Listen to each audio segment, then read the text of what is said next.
முறைக்கு சொல்லி அனுப்பு, இது நம்ம ஊரு விழா. ஊருக்கே ஒரு நோம்பினா அது கோயம்புத்தூர் விழா. உப்பு சமா இருந்தாக்கா ஊரு பக்கம் வாடா. அரிசி பருப்பு சோறு விருந்து இருக்கு ரெடியா. ஹலோ ஃப்ரெண்ட்ஸ், இன்றைக்கி நம்ம என்ன செய்ய போகிறோம்னா சூப்பரான மட்டன் குழம்பு தான் செய்ய போகிறோம். வாங்க அதை எப்படி செய்யுதுன்னு பார்க்கலாம். அதுக்கு முன்னாடி நீங்கள் என்ன சேனலை சப்ஸ்கிரைப் பண்ணலைன்னா சப்ஸ்கிரைப் பண்ணுங்கள், பக்கத்து அடிக்கிற பெல் ஐக்கானே கிளிக் பண்ணுங்கள். அப்போ தான் நான் இனிமேல் போடுற வீடியோஸ் எல்லாம் உங்களுக்கு வரும். இப்போ வாங்க எப்படி செய்யுதுன்னு பார்க்கலாம். இப்போ ஒரு கடா வச்சுருக்கேன். அதில் ஒரு 5 ஸ்பூன் நான் மல்லி சேர்த்துருக்கேன், 5 டேபிள் ஸ்பூன் சேர்த்துருக்கேன். இது 1 கிலோ மட்டனுக்கு உண்டான அளவு. இதை நல்லா நம்ம வறுத்துக்கலாம். எண்ணெய் இது தேய்க்கலாம், வெறுமனே வறுத்துக்கலாம். ஒரு கோல்டு கலரில் பொன்னிறமாக வர்ற அளவுக்கு நல்லா மொறுமொறுன்னு ஆகிடும். அந்த அளவுக்கு நம்ம இதை நல்லா வறுத்துக்கலாம்.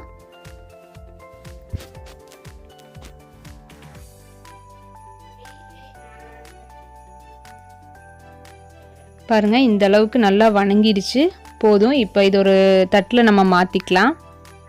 பாருங்கள், இந்த அளவுக்கு உடைச்சா சவுண்டு வரும், அந்த அளவுக்கு இருந்தால் போதும். ரொம்ப கருப்பாகிற அளவுக்கு வளர்த்துடக்கூடாது.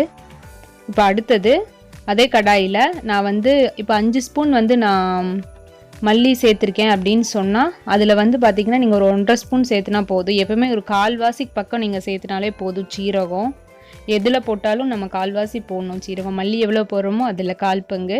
அது கூட பார்த்திங்கன்னா 1 ஸ்பூன் குருமிளகு, ஒரு 1.5 ஸ்பூனுக்கு பக்கம் சோம்பு சேர்த்துருக்கேன். அதையும் இப்போ இது நல்லா மணம் வர்ற அளவுக்கு நல்லா நம்ம வறுத்துக்கலாம். இதுவும் நல்லா பொரியிற அளவுக்கு, ரொம்ப கருப்பாக பண்ணிடக்கூடாது. அவ்வளோதான், ரெடி ஆகிடுச்சு. இப்போ இதையும் நம்ம அந்த தட்டில் மாற்றிக்கலாம்.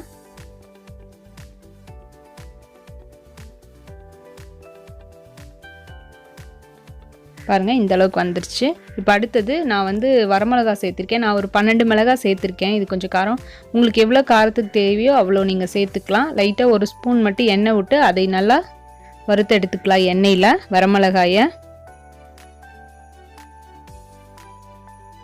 இந்த அளவுக்கு ரெட்டிஷாக வர்ற அளவுக்கு வறுத்தா போதும். அப்போ தான் குழம்பு கலராக இருக்கும்.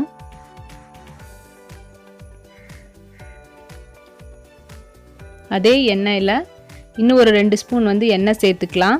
இது எல்லாம் நம்ம மிக்ஸி ஜாருக்கு மாற்றி அரைக்கணும். இது ஆறட்டும், அதுக்குள்ளே நம்ம வெங்காயத்தை வணக்கிக்கலாம்.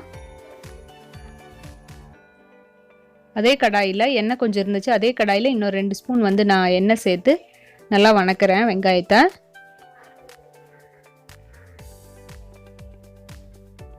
இந்த மாதிரி ஆட்டி வைக்கிற குழம்புக்கெல்லாம் சின்ன வெங்காயம் போட்டால் தான் நல்லாயிருக்கும்.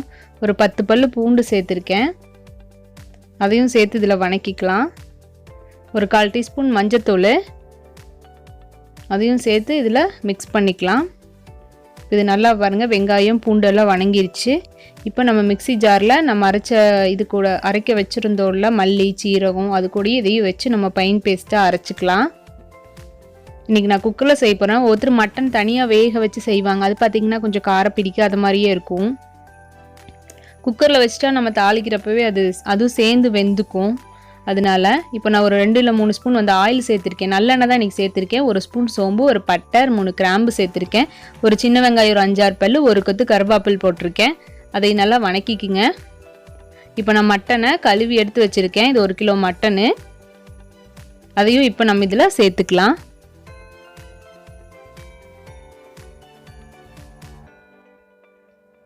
இது பார்த்திங்கன்னா ஒரு 6 இல்லை 7 விசில் விட்டால் கரெக்டாக இருக்கும். நம்ம தனியாக குக்கரில் வச்சு தனியாக அந்த தண்ணியில் எடுத்து மறுபடியும் தாளிக்கிறதுக்கு கொஞ்சம் டேஸ்ட்டு உப்பு காரெல்லாம் பிடிக்காமல் இருக்கும். நம்ம தாளிக்கிறப்ப குக்கரில் தாளிச்சிட்டோம் அப்படின்னு சொன்னால் அது ஒரு டேஸ்ட்டாக இருக்கும். இதை விட நம்ம சட்டியில் போட்டு வைப்போம்ல, ரொம்ப நேரம் வேகும்ல ஸ்லோவாக, அப்போ பார்த்திங்கன்னா அந்த குழம்பு ரொம்ப வித்தியாசம் டேஸ்ட்டாக இருக்கும். அதுவும் மண் சட்டிலலாம் நம்ம ரொம்ப நேரம் வேக வச்சா ரொம்ப டேஸ்ட்டாக இருக்கும். இன்றைக்கி நம்ம போகிற பாஸ்ட்டுக்கு குக்கர் தான் கரெக்டு, அதனால் நான் குக்கரில் இன்றைக்கி தாளிக்கிறேன். இப்போ நான் அரைச்சி வச்சுருந்தேன்ல மசாலு மிளகு, அதை எடுத்து நம்ம இப்போ இதில் சேர்த்துருக்கிறேன். சேர்த்து உப்பு தேவையான அளவு சேர்த்து மூடி வச்சிடலாம். பாருங்கள், இந்த அளவுக்கு ஒரு 6 விசில் விட்டு எடுத்துருந்தேன் நான். இந்த அளவுக்கு வெந்துருச்சு. இப்போ இது அப்படியே வச்சுக்கலாம். கொஞ்சம் தேங்காய் ஊற்றினா அந்த காரத்தோட தன்மை கம்மியாகும். அதுக்காக நம்ம ஒரு ஒரு 2 இல்லை 3 ஸ்பூன் சேர்த்துனீங்கன்னா போதும். தேங்காய் விட தேங்காய் பால் ஒரு 2-3 ஸ்பூன் சேர்த்துனா அந்த மசாலாவோட காரத்தன்மை சொல்லுவாங்கல்ல, அதோட மைல்டாக இப்போ இது நம்ம தேங்காய் ஊற்றினா. இப்போ இது கொதிக்கட்டும். மட்டன் எல்லாமே வெந்துருச்சு. தேங்காய் ஊற்றின வரை ரொம்ப நேரம் நம்ம கொதிக்க வைக்க தேவையில்லை. ஒரு 2 or 3 மினிட்ஸ்லேயே நல்லா கொதிச்சிடும். ஏற்கனவே கொதிச்சது தான். இப்போ ரெடி ஆகிடுச்சு பாருங்கள். இட்லி, தோசை, சப்பாத்திக்கெல்லாம் ரொம்ப சூப்பராக இருக்கும். சாதத்துக்கும் ரொம்ப நல்லாயிருக்கும். அவ்வளோதான் ஃப்ரெண்ட்ஸ், ரெடி ஆகிடுச்சு. ட்ரை பண்ணி பாருங்கள். தேங்க்யூ.